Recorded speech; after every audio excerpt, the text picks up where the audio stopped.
Estimados estudiantes, funcionarios de la superintendencia que aún están presentes, está el Superintendente Nacional de Bienes Estatales, Armando Subauste, está el gerente general López, el economista López, están demás directivos de la superintendencia presentes. Bienvenido, doctor. Estimados estudiantes, tenemos el grato honor de compartir esta tarde los conocimientos del doctor Jorge Ortiz, un gran profesional especialista en materia de derechos reales y derecho registral. Es profesor principal de la Facultad de Derecho de la Pontificia Universidad Católica del Perú y de la Universidad de Piura. También ha realizado estudios de posgrado en la Universidad de Buenos Aires y en la Universidad de Castilla-La Mancha de Toledo, España. Gran profesional, reitero, profesor seguramente muchos estudiantes de Derecho que están en esta aula, pero también ahora va a ser usted profesor de ingenieros, de arquitectos, de geógrafos. ¿Por qué? Porque estamos hablando de un tipo de bienes dentro del mundo del derecho real, que es en este caso de los inmuebles, de los predios, que siendo tan importante en la vida económica, necesita estar identificado. Y la identificación y delimitación, en este caso, ya en un mundo donde escasean los predios, no solamente tiene que ver con el derecho real sustantivo, sino tiene que ver también con su ubicación, con su geolocalización. Por eso, en esta aula, este profesor tiene un 50% de abogados y un 50% de ingenieros, arquitectos, geógrafos, en la medida que estas dos profesiones se complementan en lo que es, insisto, en cerrar este bien que es el derecho sobre propiedad predial. Nuevamente la bienvenida y el agradecimiento por su aporte en la formación de este programa y los frutos los veremos seguramente en algunos años, desde hoy, pero se va a ir reflexionando próximamente en la mejora de la gestión pública. Muchísimas gracias y les dejo con ustedes, alumnos, al profesor Jorge Ortiz. Adelante, profesor. Jorge, si me permites, un minuto, Armando Subauste te habla. ¿Cómo Armando, estás? ¿Cómo voy a desconocer esa voz? No hay forma. ¿Ah? ¿Cómo estás? Solamente robarles un minuto. Yo por lo que hacer es, ingresé un poquito tarde a la exposición de Juan José, 3, 4 minutos tarde, ya había empezado, no lo quería cortar, pero quiero aprovechar para darle las gracias a ambos por su participación desinteresada con estos chicos. Sepan ustedes, además, que los chicos que nos acompañan vienen de diversas universidades del país. Esa es la ventaja del mundo virtual.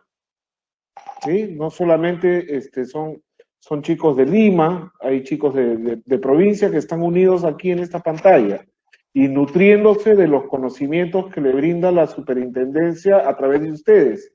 Muchas gracias nuevamente, yo ahí me quedo, no te quiero quitar tiempo, Jorge, ni a los estudiantes. Muchas gracias, Juan José, brillante la exposición y sabemos que también va a ser la de Jorge. Gracias a los dos. Hasta luego.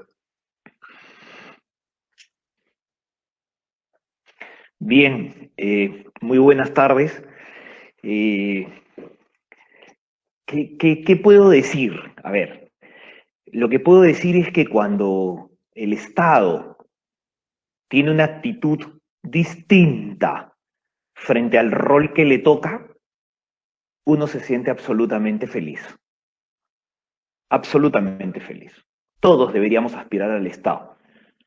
Y yo siempre digo, desde hace ya unos 15 años más o menos, por si acaso he cumplido 32 años enseñando en febrero, pero más o menos hace unos 15 años que yo vengo diciendo en el aula universitaria que no debería haber un alumno de Derecho, y perdonen los que estudian otras carreras, pero yo enseño en facultades de Derecho, que no vaya al Estado. No debería haber uno. Todos deberían pasar por el Estado. Y si quieren, como misioneros, pues ya vayan, pues internense en la selva. Si consideran que eso es ir al Estado, está bien, pues vayan, internense en la selva y aprendan, pues, a defenderse en la selva, pues, si quieren mirarlo así. Yo no lo miro así. Y al contrario, cuando se me pidió incluso opinión a través del doctor Armando Subauste y del doctor José Mas, se me pidió opinión sobre la estructura de este curso, pues no dudé un segundo.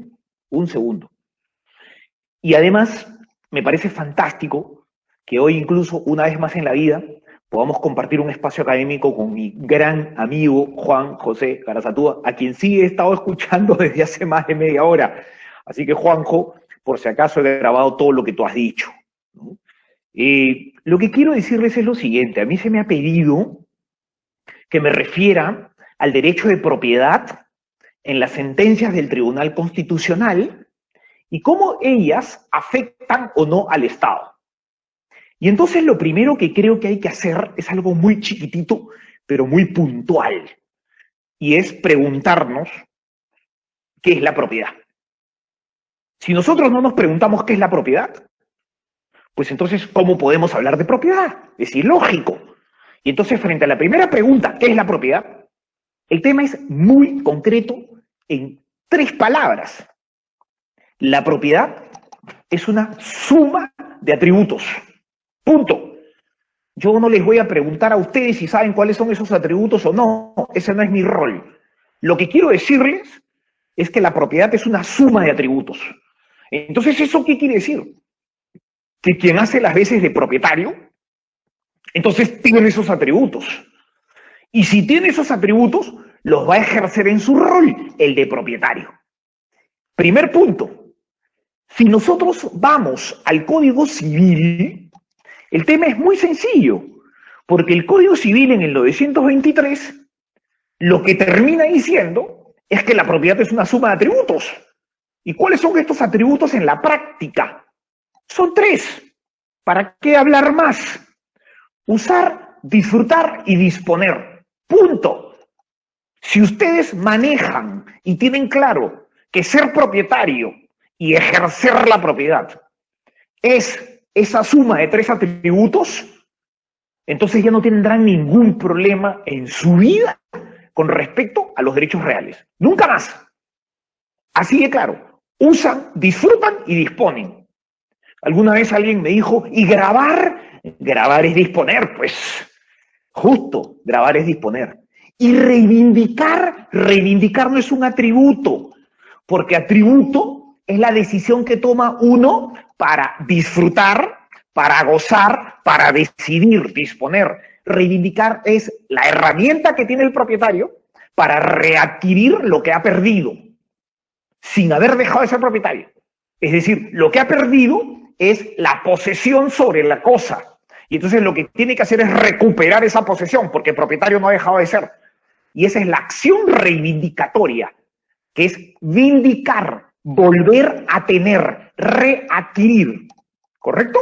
Entonces, propietario, suma de atributos. ¿Cuáles? 923 del Código Civil. Usar, disfrutar, disponer. Reivindicar no es atributo. Reivindicar es acción de recuperación de lo que fue mío y de lo que sigue siendo mío, pero que no lo puedo disfrutar.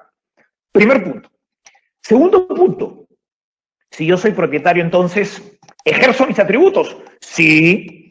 Muy bien. ¿Y los ejerzo libremente? No, no los ejerces libremente. Estás limitado. Pero si me acaba de decir que tengo atributos y que puedo usar, disfrutar y disponer, ¿cómo me dice ahora que estoy limitado? Por algo muy sencillo. La propiedad hace años que ha dejado de tener rango civil. La propiedad hace años que en el Perú, que estoy mirando mi constitución, tiene rango constitucional. Y si no, fíjense por favor el artículo 70, cuando tengan el momento oportuno, márquenlo ahora, porque la propiedad tiene rango constitucional. El derecho de propiedad es inviolable. ¿Quién dice eso? El artículo 70 de la Constitución. Entonces vamos a poner a discutir entre el 923 del Código Civil y el 70 de la Constitución. No, pues, si una norma elemental del primer curso de Derecho es que la Constitución está encima, entonces no hay mucho que pensar. Entonces la propiedad hoy tiene rango constitucional Y en ese rango constitucional que tiene la propiedad, no estoy desmereciendo al derecho civil, porque además, como lo dijo el doctor Carlos José Mas, yo enseño derechos reales, enseño garantías reales y enseño propiedad como un curso. Entonces, obvio que no voy a ir en contra de 3 cursos de derecho civil que dicto. Pero lo que pasa es que hay que desmitificar el mito. Todo el mundo abre el Código Civil y todo el mundo se olvida de abrir la Constitución. Y la Constitución es clarísima, la propiedad es inviolable. ¿Y qué dice eso ejercicio? Que es lo que debería interesarnos en este segundo momento de aproximación a la propiedad. Lo que dice es muy sencillo. Se ejerce en armonía con el bien común y dentro, no dice fuera, de los límites de la ley. Dice dentro, no dice fuera de los límites de la ley. ¿Y entonces esto qué quiere decir? Que la ley me puede limitar la propiedad, pues es lógica pura. Ahora hay que leer la ley al revés. Dice, dentro de los límites de la ley. Ah, perfecto. ¿Y eso qué significa? Al revés, que la ley fija límites al ejercicio de la propiedad. O sea, eso que han leído de izquierda a derecha, ahora lo tienen que leer de derecha a izquierda. Porque así se tiene que leer el derecho. El derecho no se puede leer linealmente. El derecho tiene que leer para allá y para acá. Ida y vuelta. Y si coincide, esa es una buena norma. Y cuando quieran hacer ustedes el test de proporcionalidad para saber si están frente a una buena norma o no, hagan ello. Y van a ver, hay normas que uno va para allá, pero no regresa jamás. Eso no sirve para nada. Esa norma no. Entonces, bajo esa lógica de fui a la derecha y comprobé que dice que se ejerce en armonía con el bien común y dentro de los límites de la ley, quiere decir que hay leyes que limitan el ejercicio del derecho de propiedad. Y ahí paramos. Tercer escenario del derecho de propiedad. Entonces la propiedad puede ser limitada. Totalmente. Totalmente. Porque el fin supremo de la propiedad hoy es que se ejerce en armonía con el bien común. Y entonces hay un bien común superior al que hay que aspirar.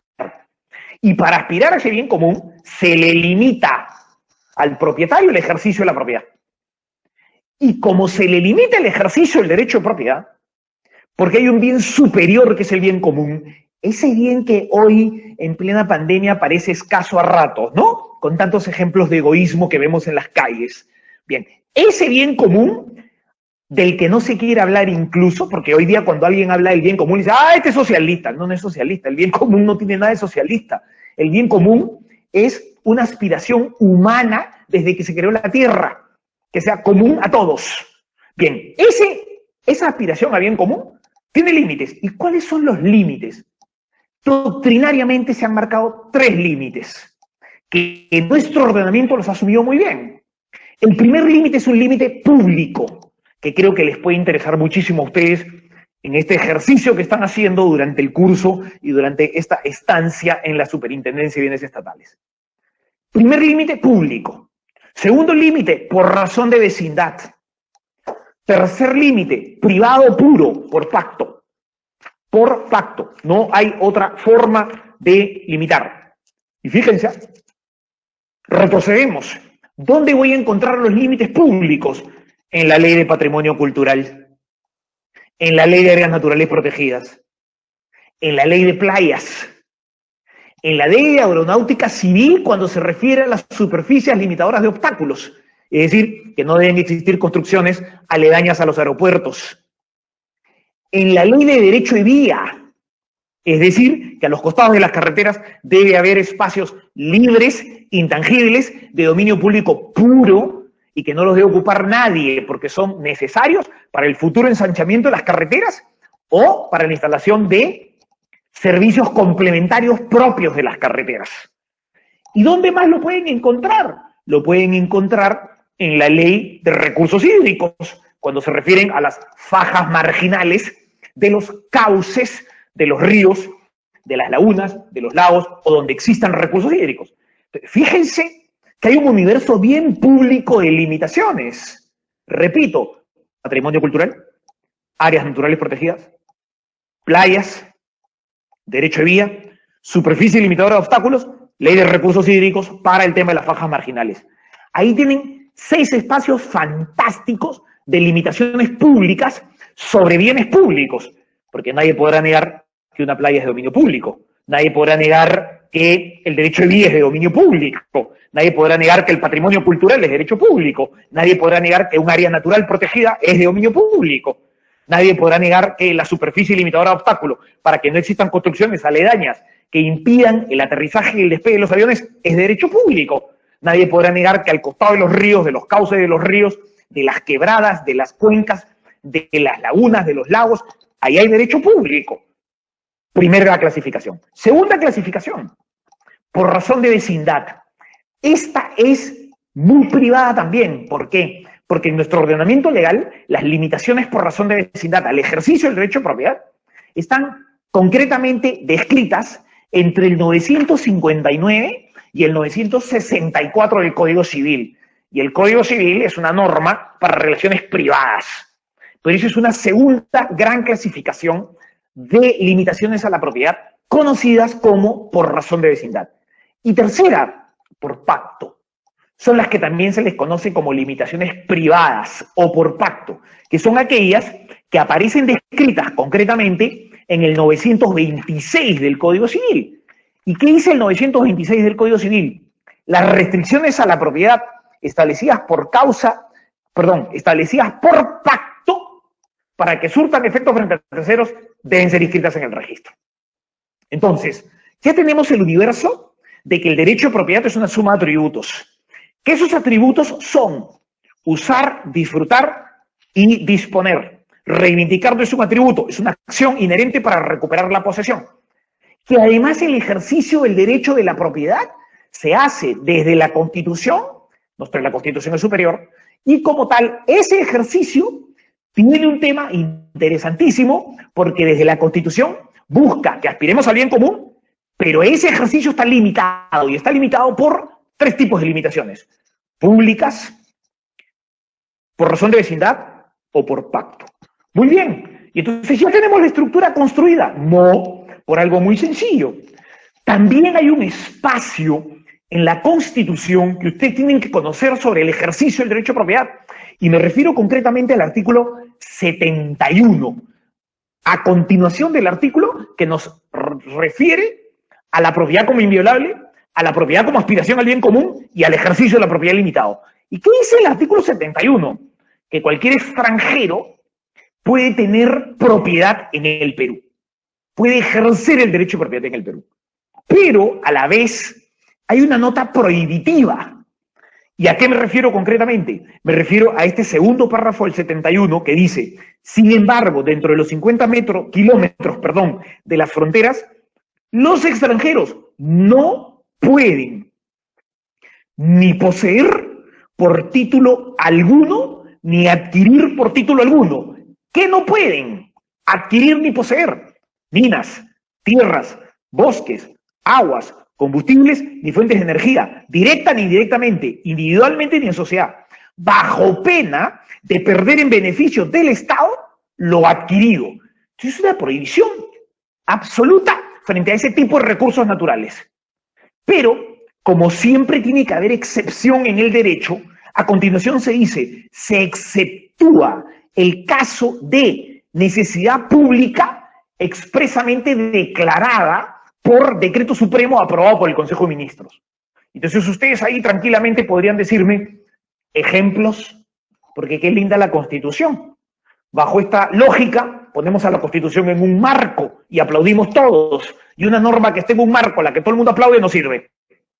La norma tiene que ser efectivamente aplicada para saber si sirve. Y entonces les traje dos ejemplos. El decreto supremo 20-2017 Minagri. Decreto Supremo 20-2017 Minagri. ¿Qué ha pasado acá? Lo que ha pasado es muy sencillo. Amazon Reforesty Investment es una sociedad de capitales extranjeros que ha decidido comprar tierras dentro de la línea de frontera con Brasil por el lado de Madre de Dios. ¿Correcto? Y entonces, si es una empresa que tiene capitales extranjeros y quiere comprar ahí, dentro de esos 50 kilómetros a los que hace referencia la Constitución, en los que ningún extranjero puede tener propiedad o posesión sobre determinados recursos naturales, pero coincidentemente ellos van a comprar tierras para forestar, y justamente lo que dice la Constitución es minas, tierras, bosques, y en este caso son tierras y bosques. Entonces, ¿el Estado qué hace? El Estado se defiende y el Estado dice: mira, Hay una prohibición absoluta, y por eso esta relación del Estado con la propiedad es fundamental que la conozcan. Hay una prohibición absoluta. Yo la he planteado en el 71, nos está diciendo el Estado. Y en principio no pueden haber extranjeros poseyendo o siendo propietarios bajo ningún título, bajo ninguna forma, directa o indirectamente, en estos 50 kilómetros de la línea de frontera. ¿Correcto? Pero también te quiero decir que te puedo escuchar. Y cuando demuestres que hay una necesidad, como lo dice la Constitución, se exceptúa el caso de necesidad pública, o sea, que se pruebe, pues tendrá que reunirse el Consejo de Ministros y emitir un decreto supremo, que es este decreto supremo que les acabo de comentar, 20-2017 Minagri. ¿Y por qué los exceptuaron? Porque dentro de esos 50 kilómetros al Perú le interesaba que existe una inversión para reforestar una zona que estaba muy venida menos. Todos sabemos que Madre de Dios es una zona atacada constantemente por la minería ilegal. Y concretamente, ¿a qué se refirió? Se refirió a autorizar a esta sociedad Amazon Investment para que adquiera dos predios dentro de estos 50 kilómetros de la línea de frontera. Ese es un primer ejemplo. Y un segundo ejemplo pasa más cercano. Les he planteado uno del año 2017, ahora les planteo uno del 2019. No hay muchos. Estas son excepciones. Todos los días no se dan estas excepciones. Y por tanto tampoco es fácil tenerlas cerca. Hay que buscarlas o hay que haber participado profesionalmente en estos procesos. Decreto Supremo 25-2019 Vivienda. ¿Qué dijo el Decreto Supremo 25-2019 Vivienda? Bueno, se presentaron ante el sector vivienda ya no una sociedad como hace un momento Amazon Investment. Ahora se presentó un consorcio de dos sociedades. Dos sociedades que concretamente son mexicanas, ¿sí? Entre ellas han decidido venir a Perú y han formado un consorcio, y en ese consorcio han participado FIPASA Construcciones y Operadora de Ecosistemas. ¿Para qué han venido a Perú? Han venido a Perú para participar de una licitación pública internacional convocada por el Estado peruano para que en las zonas de Yunguyo, Juli, Moho e Ilave se desarrolle una planta de tratamiento de las aguas del lago Titicaca. Pero ¿qué resulta? Que los predios necesarios para que esta planta opere están dentro de los 50 kilómetros de la línea de frontera, en este caso con Bolivia. Y entonces aquí, no es que ellos van a comprar predios como lo ha hecho esta empresa de hace un momento llamada Amazon Investment en la frontera con Brasil. No, aquí no están comprando nada. Aquí ellos han ganado una licitación y por tanto han ganado un derecho a construir esta planta y a desarrollar este negocio a favor del Estado peruano, que es quien los convocó, que es quien convocó esta licitación pública internacional, y ellos ganaron. Pero para mala suerte del Estado peruano, entre comillas, ganó un consorcio extranjero que va a trabajar dentro de los 50 kilómetros. Entonces, ¿qué pasó? Adjudicado el contrato a este consorcio mexicano, el Estado peruano se dio cuenta que lo había adjudicado para que se desarrolle dentro de los 50 kilómetros de la línea de frontera a dos empresas que eran mexicanas. Y entonces en ese momento todo el mundo se empezó a jalar los pelos. Todo el mundo se jalaba los pelos. ¿Qué hemos hecho? Ahora hay que ir a la PCM. Sí, ahora hay que ir a la PCM. Y ahí hay que ir al Consejo de Ministros. Hay que ir al Consejo de Ministros. ¿Y qué vamos a autorizar en el Consejo de Ministros? Esto que la Constitución dice. No es que vayan a comprar. No. Esto que la Constitución dice es que se exceptúa el caso de necesidad pública. Y entonces, ¿cómo al Estado peruano no le va a parecer que existe una necesidad pública inminente en limpiar las aguas del lago Titicaca, si para eso convocó esta licitación? El problema ha sido que quien se la ganó es un grupo de empresas mexicanas. Y entonces, ¿qué hubo que hacer? Dictar este decreto supremo en la presidencia del Consejo desde la presidencia del Consejo de Ministros, con la participación del sector vivienda, para que se pueda llevar adelante este proyecto. ¿Y sin ese decreto supremo este proyecto se hubiera podido desarrollar? No, porque es una empresa extranjera que quería desarrollar el proyecto dentro de los 50 kilómetros. Entonces, aquí, repito, no hay ninguna adquisición. Aquí lo que hay es una inversión. Aquí lo que hemos hecho es invitar a inversionistas y justo para mala suerte nuestra, entre comillas, ganó un inversionista mexicano. Entonces hubo que ir por este decreto supremo. No quiero que pierdan de vista que la propiedad está llena de tributos, que la propiedad está limitada en 3 niveles, pero que la propiedad también está prohibida para algunos constitucionalmente, con excepción como los 2 decretos supremos que les acabo de comentar. Entonces, esta es la introducción que quería plantear al tema. ¿Por qué?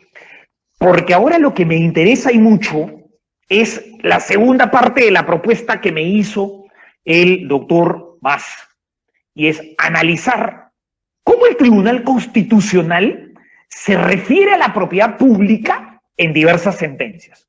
Les cuento que hay muchísimas, pero de verdad esto es un tema increíblemente vasto, ¿sí? Pero he seleccionado 4, una de ellas directamente relacionada con la Superintendencia de Bienes Estatales y las otras 3 con distintas situaciones.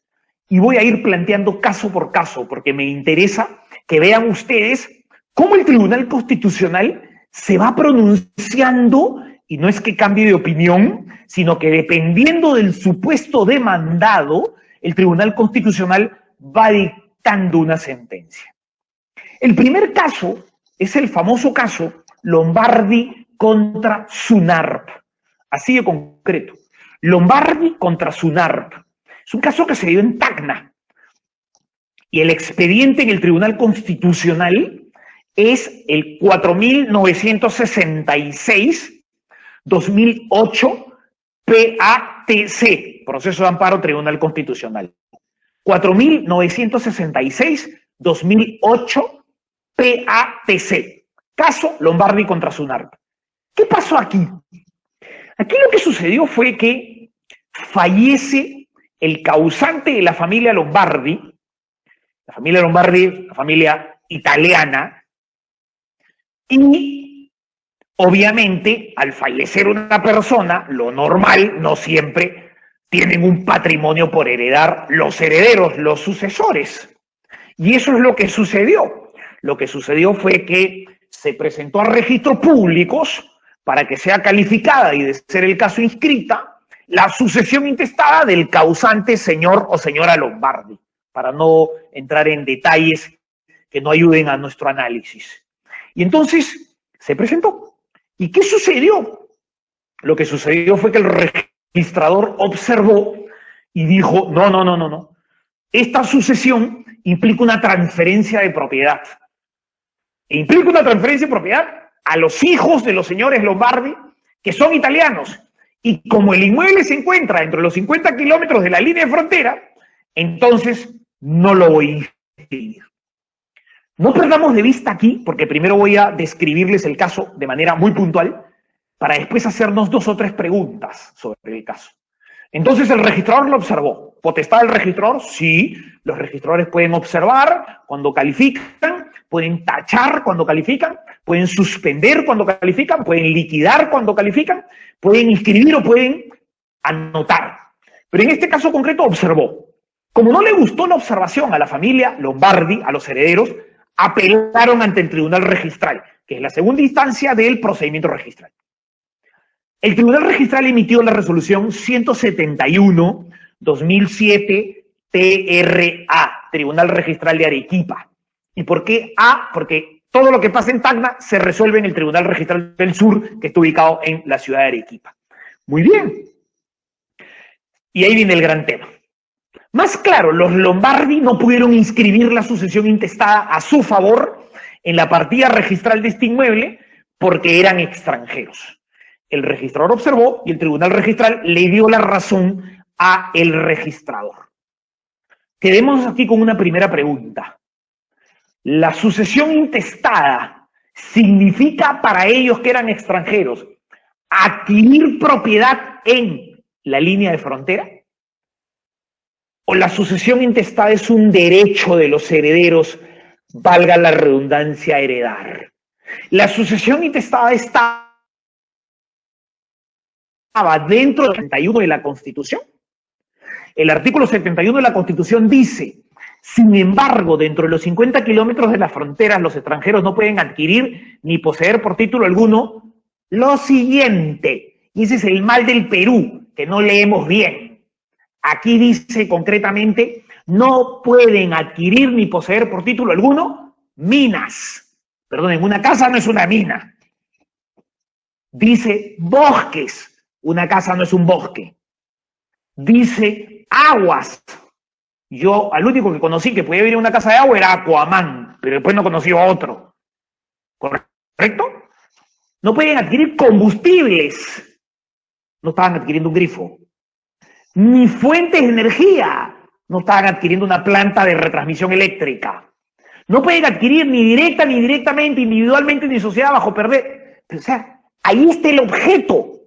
El adjetivo con nombre propio es mina, tierra, bosque, agua, combustible, fuente de energía. Quedémonos con esa inquietud. Los Lombardi plantearon una acción de amparo frente al en el Tribunal Constitucional. O sea, para que llegue al Tribunal Constitucional, la plantearon en el juzgado pertinente, después fue a la Corte Superior y ahí terminó en el Tribunal Constitucional. ¿Qué terminó sucediendo? Terminó sucediendo, y les pido por favor, tomemos nota porque aquí también tenemos que hacernos algún cuestionamiento, y es el siguiente. ¿Qué plantearon ellos con esta acción de amparo? ¿Qué pidieron? Le voy a ser muy concreto. ¿Qué pidieron y qué resolvió el TC? ¿Qué pidieron? Pidieron la nulidad de la observación. Eso es una aberración, pues. O sea, por un amparo yo no puedo pedir que se declare nula una observación registral. Pues, o sea, eso está en la cabeza de un abogado que terminó derecho, pero que pasó, y le hicieron un daño, porque ahora es un peligro público en la calle. ¿Correcto? O sea, ¿cómo plantear una acción de amparo para dejar sin efecto una observación de un registrador? ¿A quién le entra eso en la cabeza? Eso es una locura. Segundo, ¿qué quería este señor abogado? Que se deje sin efecto las resoluciones del Tribunal Registral. La única forma legal de dejar sin efecto una resolución del Tribunal Registral es planteando una acción de nulidad en sede contencioso-administrativa, no en el Tribunal Constitucional, no vía amparo. ¿Correcto? Con lo cual ya van 2-0 las pretensiones de estos señores. Y lo tercero, que se ordene a SUNART que lo que ya había sido observado y denegado en segunda instancia, y por tanto no tuvo ningún efecto para ser inscrito en el registro porque caducó, estos señores piden que se le ordene a SUNART que se le devuelva la vigencia de ese título. O sea, este señor no estudió Derecho, este estudió magia, ¿no? Y seguramente era hasta chamán, porque andaba entre las nubes y de cuando en cuando venía a la tierra. Pero no tenía ni la menor idea de lo que había demandado. Pero el tema no queda ahí. ¿Qué dijo el TC? El TC dijo, amparo, fundada la demanda, por haber aplicado correctamente el artículo 71 de la Constitución. Y el 71 de la Constitución, perdonen, yo soy ciego de los 16 años, pero para eso uso lentes, ¿no? Y acá dice, no pueden adquirir ni poseer por título alguno minas, tierras, bosques, aguas, combustibles ni fuentes de energía. Heredar no significa heredar bienes de naturaleza pública. No tiene ningún sentido adquirir este artículo de la Constitución. Está hecho para quien vaya a hacerse de un bien, como pasó en el caso anterior que les comenté, en el que les dije que este decreto supremo 20-2017 Minaeri, esta empresa Amazon Investment, le pide autorización al Estado peruano para adquirir tierras dentro de los 50 kilómetros, porque son extranjeros y lo que quieren es reforestar. Y el Estado peruano decide, a través de un acuerdo de Consejo de Ministros, si se lo da o no se lo da. En este caso se lo dio. Pero este no es el caso. Este es el caso de una sucesión intestada, en la que, primero que nada, no están saliendo a adquirir bienes, les corresponde. ¿Y por qué digo que les corresponde?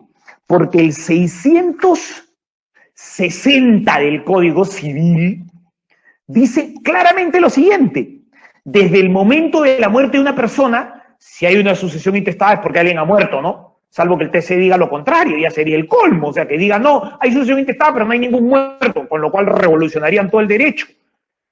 Pero fíjense, desde la muerte de una persona, los bienes El bien que heredaban los Lombardi es un bien, era una casa.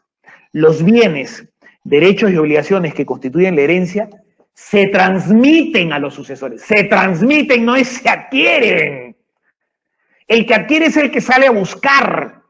Se transmiten es al que recibe porque tiene derecho a recibir. Y en este caso el derecho a recibir era porque eran herederos. Y el 660 del Código Civil los empodera a ser herederos. No obstante ello, Sunart observó. El Tribunal Registral dictó una resolución que le dio la razón a estos señores. Y por último, el TC dijo que Sunart había actuado bien. Entonces, fíjense la actuación del Estado, en este caso, contra alguien que tenía derecho a heredar. Ahora vamos a ver casos contrarios, ¿ah? Esto no está polarizado para nada. Pero fíjense todo el tiempo que pasó para que estas personas puedan recibir sobre su derecho a heredar toda una resolución que lo único que generó fue confusiones. Segundo caso. Expediente 5614, 2007, proceso de amparo TC, PA-TC. Caso, aquí es al revés, Aspíllaga Anderson Hermanos versus INADE versus Pegesa, P-E-J-E-Z-A. Ahora les voy a decir qué significan estas siglas. El caso es Aspíllaga Anderson Hermanos, S.A., versus INADE, Instituto Nacional de Desarrollo, contra Pegesa, Proyecto Especial, Jequetepeque Saña, siglas Pegesa. ¿Correcto? Y entonces, aquí el tema es pintoresco. Y aquí el tema es pintoresco, ¿por qué? Porque se dicta un decreto legislativo, concretamente el decreto legislativo 556, que en el artículo 410 dice concretamente que todos los predios rústicos de una zona determinada, por eso el proyecto se llama Jequetepeque Saña, de esa zona del norte del Perú, estoy hablando del departamento de Lambayeque, terrenos rústicos que estuvieran en la circunscripción, y lo dice el decreto legislativo, ¿no?, de tal lugar a tal lugar, y que estuvieran entre Jequetepeque y Saña, pasarán al dominio del Estado. Así de concreto. Y entonces los señores de Aspíllaga Anderson Hermanos se sienten afectados y dicen, ¿qué es esta norma? ¿Quién les ha dicho que nos pueden quitar la propiedad? Si justamente la Constitución dice, el derecho de propiedad es inviolable. Si mi derecho de propiedad es inviolable, ¿cómo por decreto legislativo lo van a violar? Lo van a violentar. Y viene el gran tema, ¿no? El gran tema es preguntarnos si por decreto legislativo este Instituto Nacional de Desarrollo, INADE, que después se convirtió en el proyecto especial Jequetepeque Saña, Pegesa, puede o no llevar adelante la ejecución de este artículo 410 del decreto legislativo 556. En principio es una norma legal a favor de ellos, con lo cual no tendría por qué no usarla. Y en la práctica lo hizo. Aplicó el artículo 410 del decreto legislativo 556 y bajo esa norma envió al registro las solicitudes que le permitieran hacerse propietario, el proyecto especial, de todos aquellos predios que estuvieran comprendidos en esta circunscripción territorial entre Jequetepeque y Saña. Y así se empezaron a hacer las inscripciones. Es decir, los inmuebles que pudieran estar inscritos a nombre de Adela Aguado, de Miguel Ángel Pachas, de Jacqueline de la Cruz, de Melisa Peralta, ¿no?, de Jorge Ortiz, de José Mendoza, ¿correcto? Y que estaban inscritos en el registro, como este decreto legislativo le permitía al proyecto especial Pegesa lo que hizo el proyecto fue inscribir estos predios a su nombre. Muchos de esos predios tenían propietario privado, que es el caso concreto de Aspiaga Anderson Hermanos S.A. ¿Qué hacen ellos? Obvio que plantean una acción de amparo ante el tribunal, ante el juzgado correspondiente, va a la Corte, y para ser corto vamos al Tribunal Constitucional, porque eso es lo que se me ha pedido que analice. ¿Cómo resuelve el Tribunal Constitucional? Y el Tribunal Constitucional hace un análisis impecable. Fíjense que cambié de opinión, porque cada resolución es distinta. La anterior me parece impresentable, esta me parece impecable. ¿Y qué dice el Tribunal Constitucional? Dice algo que es importantísimo, que no lo dice el Código Civil, pero que lo dice el Tribunal Constitucional sobre qué es la propiedad. ¿Y qué dice? Dice que el derecho de propiedad tiene dos características. Primero que nada, es un derecho pleno, eso no lo dice el Código Civil, y segundo, que es un derecho irrevocable. Y, dice, y el tribunal se pregunta, ¿no?, para contestarse en esta muy buena resolución. Y dice, ¿y por qué es un derecho pleno? Porque el propietario ejerce sus atributos, esos con los que empecé la clase de hoy, ejerce sus atributos en forma autónoma. Y entonces, si Adela es propietaria de un predio en esta circunscripción, a ella nadie le puede negar que ejerza su derecho de propiedad a plenitud, porque justamente el hecho de que sea a plenitud significa que los atributos que ella tiene como propietaria, usar, disfrutar, gozar, disponer, son atributos que los ejerce ella autónomamente a plenitud dentro de los límites de la ley. Y de la noche a la mañana, en la partida registral del inmueble de Adela, aparece una inscripción a nombre de Inade-Pejesa. Adela dice, un ratito, yo que sepa, me sigo llamando Adela Milagros Aguado Paredes, ¿correcto? Yo no he cambiado de nombre, mi nombre no es Inade-Pejesa. ¿Quién ha hecho esta inscripción en mi partida registral? Y entonces eso genera esta demanda ante el Tribunal Constitucional. Y ese es el análisis que hace el Tribunal Constitucional. Y luego el Tribunal Constitucional nos dice a todos, ojo, el derecho de propiedad también es irrevocable, ¿ah? Irrevocable. ¿Por qué? ¿Que no se puede transferir la propiedad? Yo no he dicho, dice el Tribunal Constitucional, que no se pueda transferir la propiedad. Que no se pueda pactar sobre la propiedad. Que no se pueda usar la propiedad y disponer de ella en el mercado. Yo no he dicho eso. Yo he dicho que es irrevocable. Irrevocable significa que para que se extinga el derecho de propiedad, esa extinción del derecho de propiedad depende de la voluntad de Adela, depende de la voluntad de Jacqueline, depende de la voluntad de José, depende de la voluntad de Miguel, depende de la voluntad de Melissa. Por tanto, el hecho de que alguien quiera dejar de ser propietario depende de su voluntad. Y por ello el derecho de propiedad es irrevocable. Pero el Tribunal Constitucional, en esta muy buena sentencia, no se queda ahí. Y concluye y dice lo siguiente: las restricciones al goce, atributo, al ejercicio, atributo, al uso, atributo, a la disposición, atributo, del derecho de propiedad, tienen que estar reguladas por ley, ser necesarias y ser proporcionales. Y un decreto que ya no es propietaria, perdónenme, no es, sí está regulada por ley, porque se está dictando una ley con nombre propio que era el decreto legislativo 556, artículo 410. Pero habría que preguntarnos si es necesaria. Y tercero, habría que preguntarnos si es proporcional.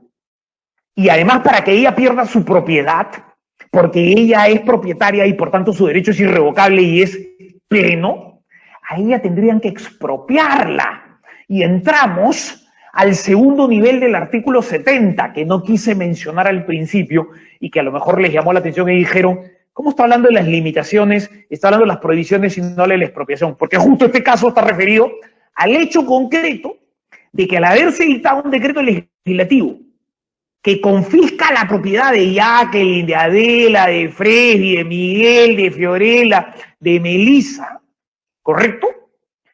Eso es confiscar. Y la confiscación de un bien no está permitida en el ordenamiento legal peruano. ¿Por qué? Porque existe la herramienta que el Estado tiene propia para adquirir propiedad cuando la necesita para un proyecto público de interés nacional o de seguridad nacional, y que es la expropiación. Pero aquí no hubo una expropiación, aquí lo que hubo fue un decreto legislativo con un artículo expreso que le dijo a este proyecto especial que inscriba los inmuebles y los predios a su nombre en el registro. Punto. Y fíjense, el Tribunal Constitucional aquí resuelve no desde la expropiación, porque no la hubo, resuelve desde fortalecer la posición del propietario, derecho pleno y derecho irrevocable. Y además dice, si le quiero restringir la propiedad a alguien, si le quiero restringir este atributo de gozar, de disfrutar de la propiedad, cuando dicte una ley que restrinja la propiedad, que limite la propiedad, tengo que, primero, regular esa situación expresa en la ley. Segundo, tiene que ser necesaria. Y tercero, ser proporcional. No está hablando de expropiación, está hablando de restringir el uso. Y en este caso el Tribunal Constitucional termina diciendo, eso no ha pasado. Y peor aún, al haber inscrito en la partida registral de Aspíaga Anderson Hermanos S.A. una nueva titularidad sin que ellos hayan participado, ¿esto qué significa? Significa que hay una expropiación. Y toda expropiación implica seguridad nacional o necesidad pública, y eso no ha pasado. Toda expropiación implica ley del Congreso, y eso no ha pasado. Y toda expropiación necesita que se pague, que sea pagada, pero que sea pagada previamente, y que no solamente sea pagado el precio, valor de tasación del inmueble, sino además que se indemnice por el perjuicio que se pudiera estar causando. Todo ello no ha sucedido, y por tanto le dio la razón a Aspíaga Anderson, y le ordenó al registro público un tema interesantísimo, porque le dijo al registro público, ustedes han hecho esas inscripciones, ¿no? Y el registro público dijo, sí, nosotros las hemos hecho porque el decreto legislativo 556, a través de su artículo 410, nos dijo que lo podíamos hacer. Muy bien, no estoy llamándoles la atención, le dijo el Tribunal Constitucional a SUNARP. Lo que sí les quiero decir es que ahora mismo, y lo dice la sentencia, ustedes cancelan esas inscripciones y le devuelven la propiedad registralmente a Aspíaga Anderson Hermanos. Entonces, fíjense que a veces no pasa por dictar leyes, pasa por estructurar el proceso para que la ley sirva. En este caso concreto, de nada sirvió la ley, porque con un amparo, vía sentencia del Tribunal Constitucional, se acabó todo.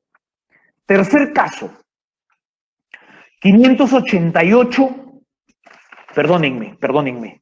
Sí, 588-2013 PA/TC. Otra vez un proceso de amparo, otra vez el Tribunal Constitucional. Caso, Victoria Gildred, G-I-L, D de dedo, R-E-D, Gildred. Victoria Gildred versus SUNARP. Se dicta una ley, otra vez. En esta oportunidad, la ley 27.333. Y esta ley, en una disposición complementaria, dice lo siguiente. Los terrenos seriazos que puedan existir en la República conforme a las leyes, y menciona 7 leyes, y demás disposiciones conexas y complementarias, revirtieron al dominio del Estado, serán inscritos a nombre de este en el registro de la propiedad inmueble. Y entonces, frente a esa lógica, se plantea lo siguiente, ¿no? Y se dice, miren, el predio que era de la señora Gildred estaba afectado por un decreto supremo que tuvo que ver con la reforma agraria en el Perú, estoy hablando de los años 70, y que fue el decreto supremo con nombre propio para estos predios en la zona de Lurín, en Lima, Fundo Las Salinas, Se dictó el decreto supremo 247-73 AG, Agricultura. Antes era así la sigla, que ahora es Minagri. Muy bien, muy bien. Y por tanto el Estado pasó a ser propietario de los predios. Correcto. Entonces, la señora Gildred plantea años después al Estado peruano, le dice una pregunta. ¿Por decreto supremo alguien puede perder su propiedad? La respuesta inmediata del Tribunal Constitucional es, mire señora Gildred, si a usted no le expropiaron, usted es la propietaria. Ah, bueno, miren, les quiero contar un caso. Se dictó un decreto supremo y se aplicó además una disposición complementaria de una ley que es la 27.333. Y eso ha hecho que hoy el predio que era mío y que estaba inscrito a mi nombre en el registro, ahora esté inscrito a nombre de una institución del Estado, una repartición pública, para no entrar en detalles que no nos ayudan a ubicar el caso como tal. Porque, repito, lo que quiero decirles es que tenemos que ser conscientes de cómo hay que actuar en el Estado para no cometer estos errores. La mejor forma de enseñar es a través del error de otro. Y estos casos demuestran que el Estado no pensó frente a lo que podía ser después las consecuencias de lo que dictó. Y entonces el Tribunal Constitucional le dice, si no hay expropiación y le cancelaron a usted su asiento de inscripción por decreto supremo, ello es ilegal, le dice el Tribunal Constitucional a la señora. Y por tanto, usted vuelve a ser la propietaria. Pero fíjense que aquí se dicta algo más interesante, ¿eh? Porque esta es muy parecida a la de Aspilla Anderson. Pero en Aspilla Anderson, el Tribunal Constitucional lo que dice es, cancelen las inscripciones. Borren del registro lo que se inscribió de acuerdo con ese artículo 410 del decreto legislativo 556. Aquí lo que dice es, retrotraigan el dominio a nombre de la señora Victoria Gildred. Retrotraigan el dominio a nombre de la señora Gildred. Fíjense, el mismo Estado, Tribunal Constitucional, un día puede decir, cancélese las inscripciones. Ese es el caso de Aspilla Anderson, en el que ordenó textualmente que se cancelen. Pero aquí no está ordenando textualmente que se cancelen. Aquí lo que está ordenando es que ese decreto supremo es ilegal. Y como tal, se revierte el dominio a nombre de quien hoy demanda que le cancelaron la inscripción con un decreto supremo que también tuvo esa naturaleza de confiscatorio o expropiatorio, entre comillas, sin expropiación. Entonces, ojo con estos temas, porque normalmente van a ser parte de su ejercicio profesional. Y he querido mirar, y ojalá se queden en el Estado. Yo aspiro, como lo dije al principio, le digo a mis alumnos, vayan al Estado, entren al Estado. De afuera es bien fácil, ¿no? Mi abuelo decía, los gallos cantan en la cancha. Si al gallo yo lo tiro a la arena, ahí canta. Si no canta, es gallineta, por tanto no es gallo. Entonces no me sirve para la pelea. En este espacio en el que él creía, ¿correcto? Muy bien. Eso les digo yo ahora a ustedes. ¿Ustedes han entrado a este curso? Sí. ¿Porque quieren hacer función pública? A lo mejor sí, a lo mejor no. ¿Les interesa el curso? Sí, definitivamente, si no estarían aquí. Correcto. Pero nunca se olviden que el Estado, si quieren criticarlo, tienen que pasar por él. Y lo digo, ¿por qué? Yo estaba en transportes, en 3 proyectos especiales a falta de uno. En COFOPRI, en el MEF y en SUNAR 2 veces. Hoy, actualmente, nuevamente, como asesor del superintendente. 5 veces. Y nadie me dice misionero, nadie me dice, oye, mucha gente me dice que soy loco, ¿no? Sí, mucha gente me dice que soy loco, que para qué vuelvo al Estado y en este momento peor. Justo, este es el momento ideal, cuando las papas queman. Justo, porque en el Estado en este momento no hay plata. Lo que menos hay es plata. Con lo cual, a los sueldos que teníamos antes no podemos aspirar hoy, no hay forma. Al contrario, los sueldos de ahora son exiguos, son injustos frente a lo que hay que hacer. Entonces, quiero dejarles esta recomendación para entrar a la secuencia de preguntas, porque me había propuesto hablar de estos temas, el tema conceptual inicial y los 3 casos concretos, 1 hora, y estoy exactamente a 1 minuto de estar hablando una hora. ¿Para qué? Para dar paso a la discusión y al análisis con respecto a esta relación de la propiedad, de las sentencias del Tribunal Constitucional con respecto a la propiedad estatal, y esto que he agregado que es, y que llamaría, ojo con las normas que dictamos. Yo no sé hoy, pero podría estar frente a muchos congresistas. Ustedes no saben si en el tiempo van a ser congresistas. Yo era los que decía que nunca iba a ir al Estado. Y yo 5 veces. Yo voy al Estado, tan loco, no hay forma como ir al Estado. Se ve eso para otros. 5 veces he ido. Entonces nunca hay que decir no, de esta agua no de tomar. Y una vez un amigo en el colegio, en un vacacional, porque a mí en el colegio me jalaron 100.000 veces, me conocí todos los vacacionales habidos y por haber. Obviamente no me jalaban en letras, ¿no? Pues si no, no sería menos profesor de letras, ¿no? Me jalaban en física, en química, en matemática, que en el fondo me he demostrado en la vida que no servían para nada, ¿no? A mí no me sirvieron para nada. Entonces me di el lujo de salir jalado y además me divertía mucho porque jugaba fulbito todo el día, todos los días que iba al vacacional, enero y febrero, antes las clases empezaban en abril, enero, febrero y marzo, me la pasaba en el colegio entre la piscina y el fulbito, jamás entraba a clase de vacacional y acá estoy. ¿Qué les quiero decir en el fondo? Que tengan vocación por lo que van a hacer. Porque lo que decidan hacer, lo tienen que hacer bien. Yo decidí hacer letras. Y me encantan las letras. Y vivo de las letras.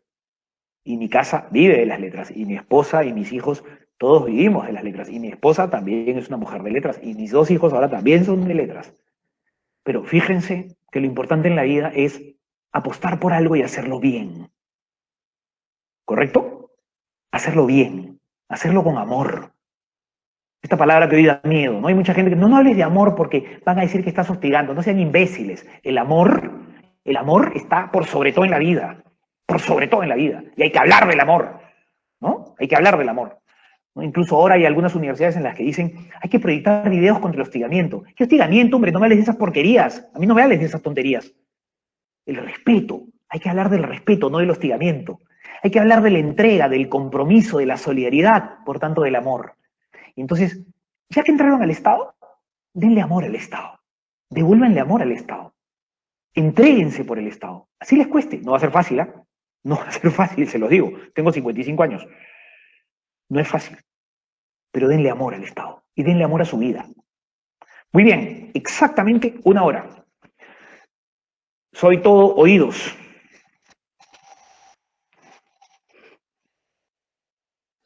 Chicos, las preguntas las podemos iniciar en este momento o las escriben a través del chat o abren el micrófono de manera ordenada para que podamos hacerle la consulta al doctor. Bien, tenemos ya las consultas en el chat. Un momento, por favor. Muchas gracias, Melissa. Perdóneme, no le he agradecido. Muchas gracias. No hay de qué, doctor. Seguimos, doctor. Tenemos la consulta del participante César Dylan López. César nos indica, ¿qué opinión le merece la sentencia del TC respecto al tercero de buena fe y la supuesta vulneración al derecho de propiedad planteada por el doctor Gunter González? Muy bien, qué buena pregunta. Justo acabo de estar en un evento la semana pasada con el profesor Moisés Arata, y estuvimos en una conversación espectacular, muy buena, que organizaron unos chicos sanmarquinos, y ahora voy a estar dentro de 3 o 4 semanas en un evento de pasión por el derecho, y Gaceta Jurídica me ha pedido un artículo que ya lo envié, y me encanta ese tema. ¿Qué opinión me merece? A ver, yo miro la sentencia del TC desde 3 puntos de vista, no porque sean distintos, sino porque creo que tiene 3 momentos. El primer momento es que, ante la acción de inconstitucionalidad que planteó el profesor Gunter González Barrón, ojo que yo firmé, soy uno de los 5.000 que firmó, lo digo sin ningún problema, porque me encontré con él y los dos participamos de una entrevista televisiva a razón de que se dictó la ley 30.313 y nos invitaron a un canal de televisión, y ahí en el canal Gunter no tuvo mejor idea que llegar con sus planillones, porque ya llegaba indignado desde ese momento y con la pasión que a él lo caracteriza más aún, y me dijo, ¿tú estás de acuerdo con el artículo 5? No, estoy en desacuerdo absoluto. Voy a plantear una acción de inconstitucionalidad. Firma. Listo, ya está. Entonces, si no estaba de acuerdo, tenía que firmar. Pero, ¿qué quiero decirles? Lo que quiero decirles es lo siguiente. Primero, los 3 artículos contra los que se planteó la acción de inconstitucionalidad, el TC ha dicho que no son inconstitucionales. Y en un sistema democrático es importantísimo respetar lo que dicen las instituciones. Así no me gusten, ¿correcto? Y acabo de decir que yo firmé por contra el artículo 5, ¿eh? Porque sigo creyendo que es un artículo sin mayor contenido, que es un artículo peligrosísimo. Pero en el derecho hay que saber ganar y hay que saber perder. Entonces, primer análisis de la sentencia. Los 3 artículos sobre los cuales se planteó acción de inconstitucionalidad, el TC ya dijo que no son inconstitucionales. Punto 1. Punto 2. El TC ha entrado en un tema que a mí no me parece que debió de haber entrado. Y me refiero concretamente al hecho de haber terminado decidiendo, porque hoy uno tiene que ir a revisar los títulos archivados al registro. Situación que tampoco me gusta. Siempre he estado en contra de tener que ir a los títulos archivados porque creo que el sistema registral peruano está hecho para que el registrador califique, genere asientos y los títulos se vayan al archivo y queden como soportes. Sí, pero yo no tengo por qué ir a revisar el título archivado si ya tengo una inscripción hecha por un registrador y el registrador no es mi amigo, el registrador es el Estado. Si el Estado ya dijo, con una inscripción ya se pronunció, ya nos dijo a todos, esto es, yo no tengo por qué ir a revisar lo que el registrador ya calificó. Entonces, creo que el TC ha cometido un error, porque además nadie le preguntó si tenía que ir o no los títulos archivados. Pero ya dijo que quiere los títulos archivados, y ese es un segundo tema zanjado, ¿ah? Todos tenemos que ir a los títulos archivados ahora. O sea, quiero ser tercero, tengo que ir a mirar el título archivado. Y tercer punto, que creo que el TC ha cometido una gravísima omisión al dedicarse a analizar qué significa ser tercero, como también lo hace el Código Civil peruano. El 2014 del Código Civil dice lo siguiente en poquísimas palabras, perdónenme, pero creo que es importante solo la primera línea, porque además es un artículo enredado. El tercero que de buena fe adquiere, así empieza el 2014. ¿Y quién les ha dicho, quién les dijo en el año 84 que necesitábamos un artículo de terceros? Nosotros siempre hemos necesitado un artículo de un principio registral, y el principio no es del tercero, el principio es de fe pública registral. Y hasta ahora no tenemos un artículo de fe pública registral, y ahora el TC ha entrado a analizar al tercero, a fortalecer cómo debe ser tercero uno, y tuvo la brillante oportunidad de centrar el concepto y se ha ido por la tangente. ¿Y por qué se ha ido por la tangente? Porque lamentablemente hasta ahora en el Perú nadie quiere ponerle el cascabel al gato. Y ponerle el cascabel al gato es poner el dedo donde hay que ponerlo. Y el dedo había que ponerlo en definir, y hasta ahora no definimos qué es la fe pública registral. Porque el tercero no es un principio registral, el tercero es el efecto del principio registral de fe pública registral. O sea, yo soy tercero si creo fe en lo que el registro publicita. Eso no se ha dicho hasta el día de hoy. Ni se dice, ni se dirá. Eso lo dice la ley española. Y lo dice de una manera clarísima, ¿no? Pero nosotros no. Nosotros nunca queremos ir a la raíz de los problemas. Siempre nos quedamos en el tallo, en la hoja, a veces en el fruto, pero nunca vamos a la raíz. Nunca. Y aquí el TC perdió una brillante oportunidad de poder instituir y no generar lo que ha generado. Se ha metido a analizar el artículo 66 del reglamento de la ley de extinción de dominio, por Dios. La ley de extinción de dominio ha creado un nuevo tercero para el ámbito penal. La extinción de dominio en su artículo 1 dice concretamente, en pocas palabras, que esta ley se aplica a todas las personas que laven dinero, lavar dinero, delito penal, a ver si entiendes así. Ya, ese análisis lo ha hecho en la sentencia del TC, que fue planteada contra el 2014, que creo todavía, vuelvo a decir, soy ciego, acá es el Código Civil, ¿no? Acá no dice Código Penal. Y acá dentro está el 2014, acá no hay nada de penal. ¿Quién le dijo al TC que se meta a analizar el 66 del reglamento de una ley penal? De una figura excepcional. ¿Quién le dijo? Nadie. Pero ese es el gran problema. Ese es el gran problema de irnos por la tangente. Esa es mi opinión en pocas palabras de esta sentencia que han llamado del tercero cuando ni siquiera ese es su nombre, ¿no? Ni siquiera se vio su nombre, ¿no? Gracias, doctor. Continuamos con la siguiente consulta. Viene a cargo del participante Luis Alberto Yucra. Luis nos indica, ¿qué opinión le merece ahora el Tribunal Administrativo no pueda hacer control difuso? Porque es podría ser un control a normas inconstitucionales. Sí, a mí me parece un demérito que el Tribunal Constitucional le haya quitado a los tribunales administrativos el control difuso. El control difuso fue una herramienta que ayudó muchísimo a fortalecer a la administración pública, no solamente a los tribunales administrativos, fortaleció a la administración pública.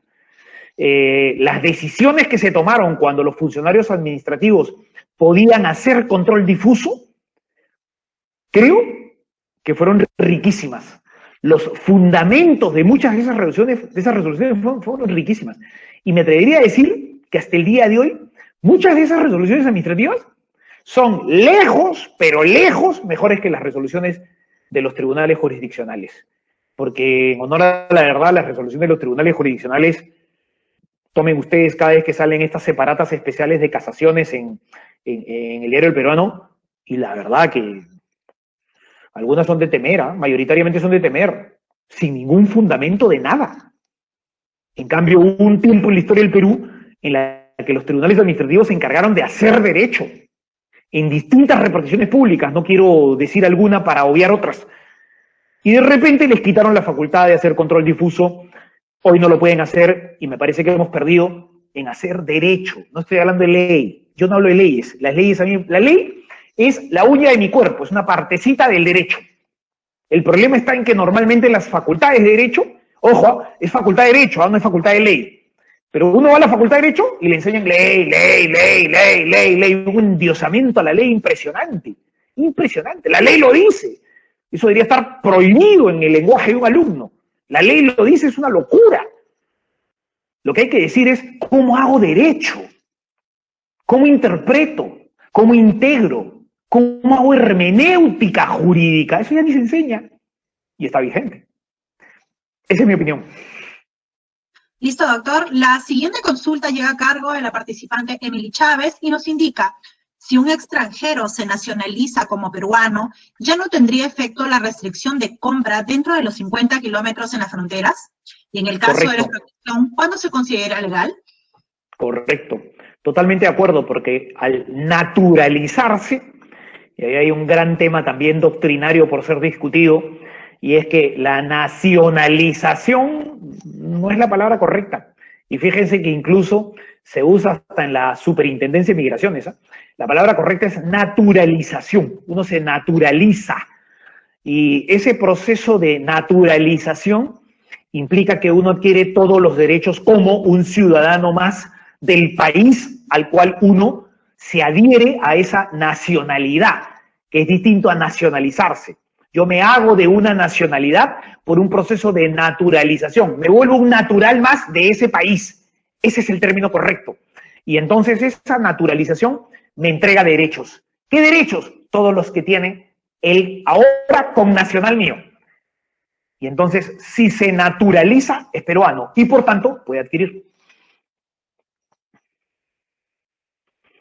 Correcto, doctor. La última consulta llega a cargo de la participante Noelia Buendía. Ella agradece la ponencia e indica: gracias. Siguiendo con el caso del Tribunal Constitucional sobre el tercero de buena fe en la demanda colectiva de inconstitucionalidad, ¿qué efectos jurídicos y en la práctica hubiera sucedido si el Tribunal Constitucional les hubiera dado la razón a los demandantes? ¿Acaso no se hubiera generado una cierta inseguridad en el sistema jurídico registral en la práctica? A ver, siempre soy de los que dicen y sustentan que, y lo hago mucho, y lo digo con todo el respeto y todo el cariño del mundo, yo siempre se lo digo a mis alumnos, ¿no? Cuando hacen preguntas de ¿qué hubiera pasado si? Yo siempre le digo, discúlpame, pero yo no estudié magia. O sea, yo no me puedo poner en supuesto de ¿qué hubiera pasado? No, o sea, hasta ahora no tengo bola de cristal. El pelado es mi papá, yo no. Entonces, no tengo bola de cristal, no leo las manos, no hago cartomancia, no hago. ¿Podemos ponernos en supuestos? No me cabe la menor duda. Y ahí sí entro aclaro con respecto a lo que voy a decir, no con respecto a la pregunta que me parece muy buena.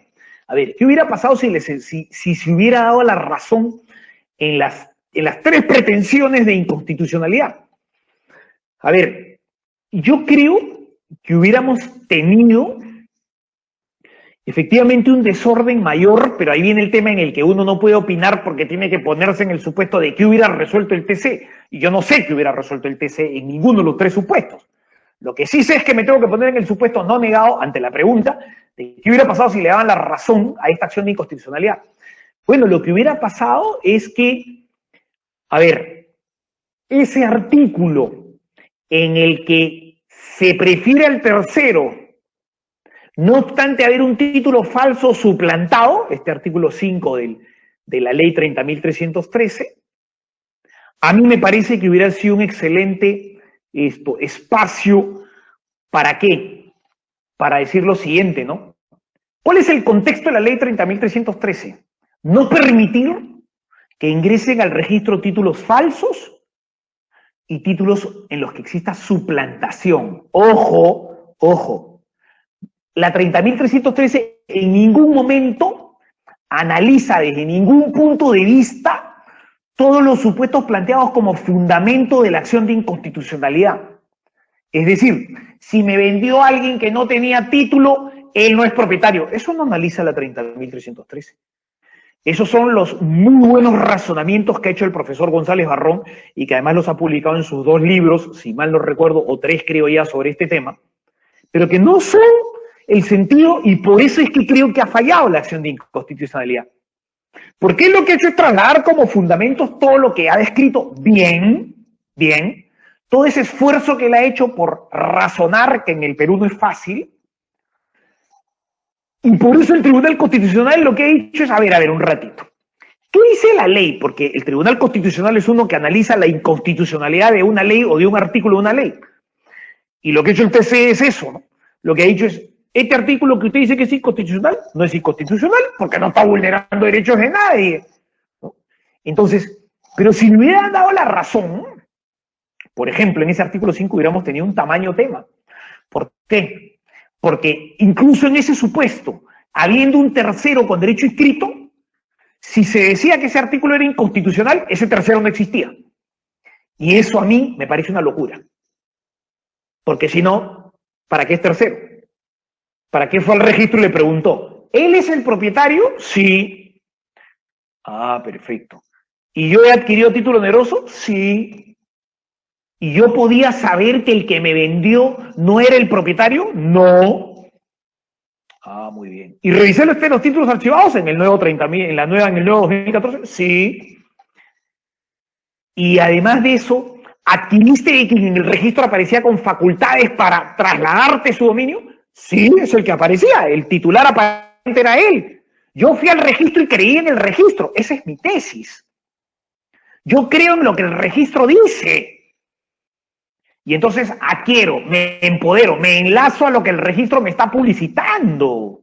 Y además, perdónenme, el 2012 del Código Civil dice claramente que nadie puede ir en contra de lo que el registro publicita. Y dice, se presume sin emitirse prueba en contra, que toda persona tiene conocimiento del contenido de las inscripciones. Y el contenido de la inscripción es el asiento registral y lo que aparece en él. Entonces, si yo creo en lo que estoy viendo y el registro me publicita ello, adquiero bien. Entonces, si es acción inconstitucional, por ejemplo, si hubiera dicho es inconstitucional este artículo 5, me parece que esto hubiera sido un caos. Segundo, si se hubieran aceptado los argumentos de que quien transfiere es parte de una mafia, como si todos fuéramos mafiosos, perdónenme, yo entiendo que hay mafias. Es más, yo no voy a discutir en un escenario como del que hoy participo y que se llama Superintendencia de Bienes Estatales, ¿sí? En el que todos los días tienen que enfrentarse dignamente, como lo hacen desde hace ya un buen tiempo, y se enfrentan todos los días a esta mafia de tierra, y pelean, y pelean, y pelean, y pelean, ¿no? Y resulta que en esa pelea nadie puede negar que no hay traficantes de tierras, si el que padece más del tráfico de tierras es el Estado, justamente. Eso es innegable. Pero hay a creer que todos somos traficantes de tierras, como son los argumentos planteados, que desmerecen a quien va al registro y cree en lo que el registro dice. Y voy a plantear el último ejemplo. ante esta acción de inconstitucionalidad. Yo voy al registro porque Melissa Peralta me quiere vender el inmueble de su propiedad, ¿correcto? Y con todo el respeto que ella me merece, yo voy y le digo, Melissa, discúlpeme, ¿cuál es el número de partida? Melissa me dice, 1, 2, 3, 4, 5, 6, esto, profesor Ortiz. Perfecto, Melissa, no se preocupe. Yo voy a mirar, voy al registro y miro. ¿Qué dice el registro? Melissa Peralta. ¿Con quién estoy contratando? Con Melissa Peralta. Muy bien. Por una diligencia mayor, voy al título archivado. ¿A quién le compró Melissa Peralta? A Juan José Garazatúa. Perfecto. Miro el título archivado, Juan José Garazatúa. Por esas cosas que uno ve, no pues vive en un país en el que todo el mundo desconfía, me voy a RENIEC y pongo Juan José Garazatúa, existe, número de DNI tal, es el que aparece en la escritura con la cual le vendió a Melissa Peralta. Melissa Peralta, número de DNI, todo está claro. Todo está claro. Y entonces le compro a Melissa Peralta. La pregunta es muy concreta. Pasa el tiempo y resulta que Juan José Garazatúa dice, yo nunca le vendí el inmueble a Melissa Peralta. Sáquenme una duda, perdónenme, esto es lógica pura, esto no es ley. Juanjo Garazatúa le vendió a Melissa Peralta y Melissa Peralta me vendió a mí. ¿Sí? De buena fe, yo opté de buena fe, ¿eh? Yo le pagué a Melissa Peralta. Melissa Peralta aparecía en el registro como propietaria. Melissa Peralta es una buena persona. Juanjo Garazatúa dice que él nunca le vendió, que a él lo sustituyeron. ¿Qué culpa tiene Melissa Peralta? Ninguna, porque ella también actuó de buena fe. ¿Qué culpa tengo yo? Ahí está el tercero. El tercero es porque el tercero, y fíjense que esto una vez pasó en la Corte Superior y fue muy gracioso. En un informe oral, un abogado terrible dijo, soy tercero porque Juanjo es 1, Melissa es 2 y Jorge es 3. Yo me quería morir. Este señor aprendió a contar del 1 al 3 y ahí se quedó. Si a este señor le piden que haga la tabla del 2, se muere, ¿no? Entonces dije, no, tercero es el ajeno al acto, acción concreta de anulabilidad, de rescisión, de resolución y ahora de cancelación desde hace 5 años en el Perú. Ese es el tercero, el que no participa. Entonces, la pobre Melissa está pagando los platos rotos de que Juanjo Garazatúa la está demandando a ella y me está demandando a mí, ¿correcto? Ya, pero eso sería el problema entre Juanjo y Melissa. Yo soy tercero, yo soy ajeno a la voluntad, a esa voluntad contractual. Juanjo, Melissa, yo no tengo nada que ver. Hace 20 años que Melissa le compró a Juanjo. ¿Qué tengo que ver yo ahí? Nada. Bueno, en la acción de inconstitucionalidad que se plantea, se quiere tumbar incluso, ¿sí?, a esa relación, porque efectivamente a Juanjo lo suplantaron, ¿ah? Pero ¿qué culpa tiene Melissa? Ninguna. ¿Qué culpa tiene Jorge? Menos que Melissa. Menos que Melissa.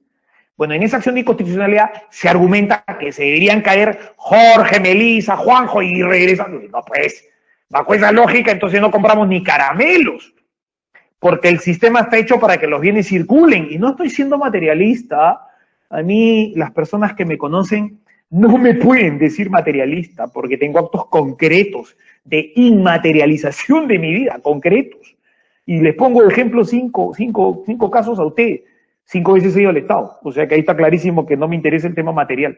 Entonces, ojo, y que tengo vocación de misionero, sí, porque además en algún momento de la vida quise ser cura y quería ser misionero, así que por ahí seguro me viene. Entonces, esto que también me acaba de decir un amigo del colegio, me dijo, además tú eres Quijote, me dijo, eres quijotesco. Bueno, ¿a ti qué te importa? Pues el que se sube al caballo soy yo, el que camina al lado de Sancho soy yo, no tú, así que no te metas conmigo, listo.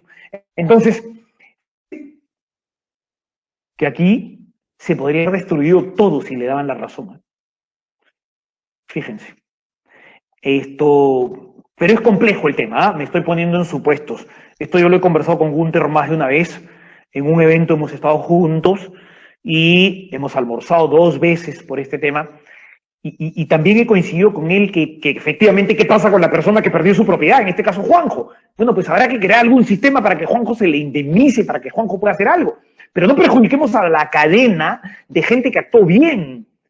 Porque, repito, el problema en el Perú no es el tercero registral. El tercero, perdonen el ejemplo, debería estar absolutamente empoderado porque le compré a Melissa, que aparecía en el registro. Melissa debería estar absolutamente empoderada porque le compró a Juanjo, que aparecía en el registro. El problema no es de terceros. El problema es de definir fe pública registral. Fe, creer. No estoy hablando de temas religiosos, ¿ah? Fe es creer. Estoy hablando semánticamente. Pública, en lo que se publicita. Registral, ¿quién lo publicita? El registro. Ya está, ahí está el tema. No hay que discutir más. Hoy, ¿qué tenemos?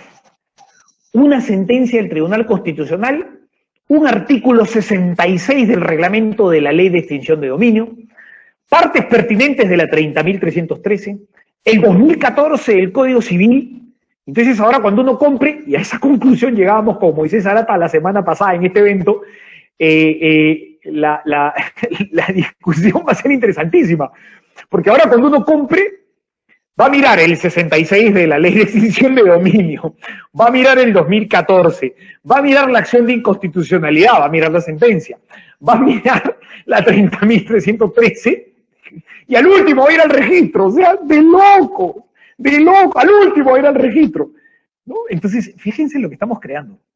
Moisés incluso se ha atrevido a decirlo en este evento, no lo estoy diciendo yo, lo ha dicho Moisés, que bajo este esquema, dentro de pocos años el registro va a desaparecer, él lo ha dicho.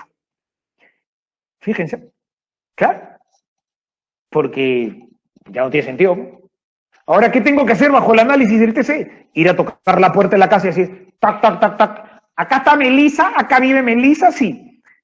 Ah, pues, Melisa, señor, ¿cómo está? ¿Cómo le va? Hola, Melisa, ¿cómo está usted? ¿Cómo le va? Yo soy el que le va a comprar, claro, por favor, pase. Ah, perfecto. Ya está, ya comprobé que Melisa tiene posesión. Perdone el ejemplo, Melisa, me voy, ¿no? Ya, mire, Melisa está en la casa, qué linda. Pase, conózcala, qué linda la casa, qué bonita. Me voy. Melisa en la noche es una mudanza y la canción entra, y perdonen el ejemplo, es la Jacqueline de la Cruz, y Jacqueline entra. Entonces yo compro la casa al día siguiente con Melisa. Melisa, ya listo, acá están sus llaves, señor Jorge, no sé, gracias, Melisa, qué correcta que es. Melisa ya se mudó en la noche. Ahora yo voy a abrir la puerta y Jacqueline por la ventana me dice, sí, señor. De mi casa. ¿Cómo que es su casa? Si yo estoy acá, señor. Pero ayer yo vine, ayer, señor, hoy ya estoy yo. A mí yo soy sáquenme pues de acá. Y en una de esas sale ella que le con un balón de gas y lo prende tipo encendedor industrial, ¿no? Entonces fíjense esto, que ya lo hemos visto además en la tele, ¿no? Cómo defienden la posesión en algunos lugares del Perú, ¿no? O se abrazan al balón y lo prendo, lo prendo. Fíjense, es un país de locos. Y lo que estamos haciendo es deconstruir la institucionalidad.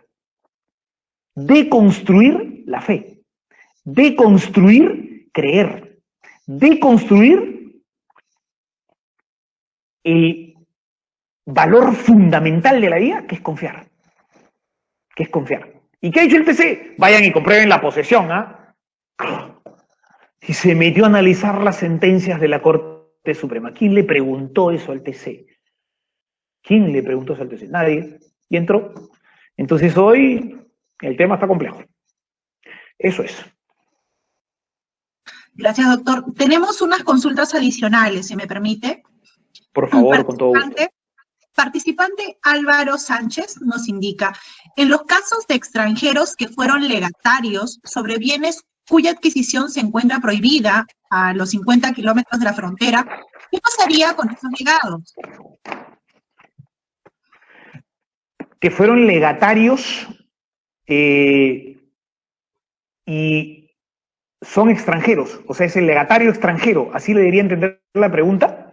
Sí, doctor, los extranjeros que fueron legatarios. Correcto. A ver, el legatario no es propietario.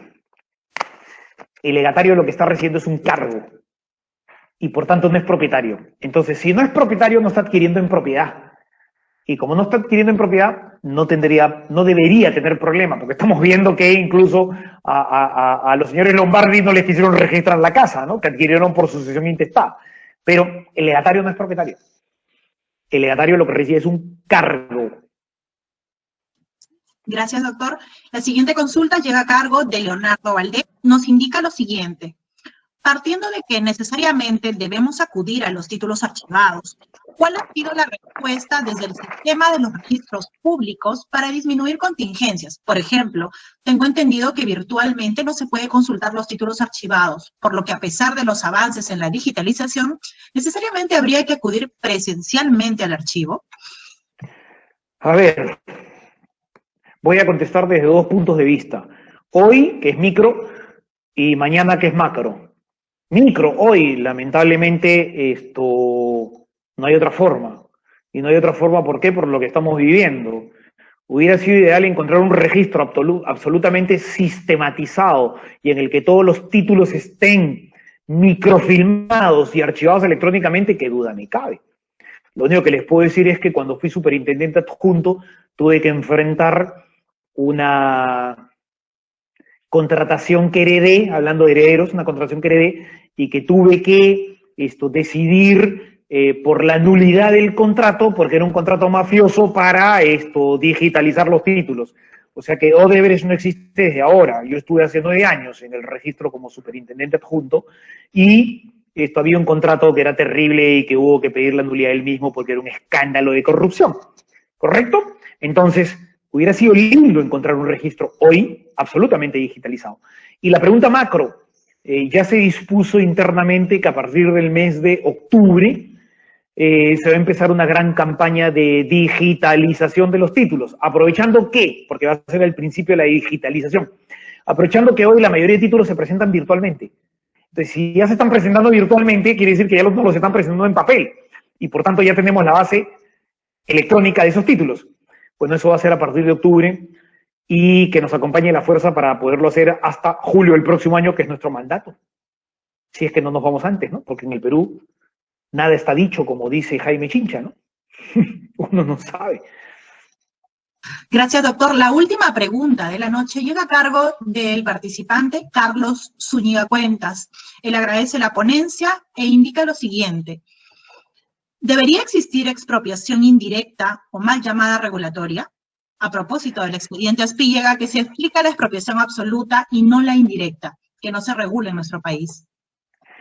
Sí, a ver, yo creo que debería regularse la expropiación indirecta con las seguridades que permitan justamente soportar y entender qué es realmente una expropiación indirecta, que efectivamente en Perú no está regulada.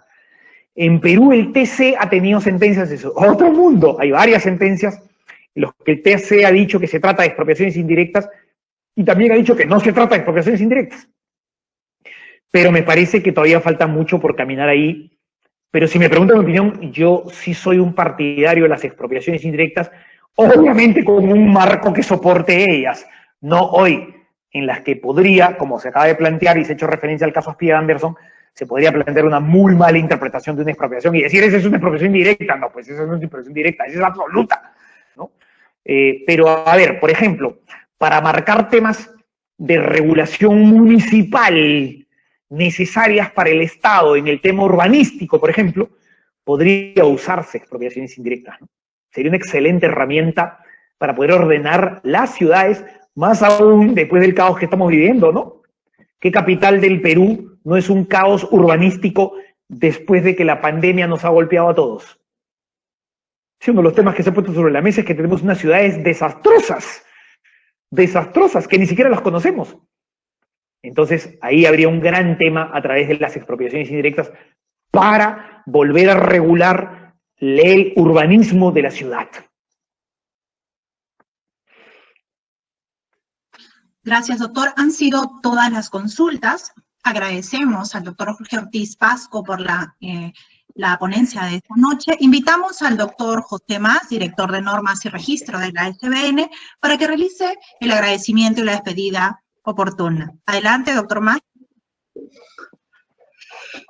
Gracias, Melissa. Muchísimas gracias, doctor Jorge Ortiz. Brillante exposición. Excelente motivación para los estudiantes.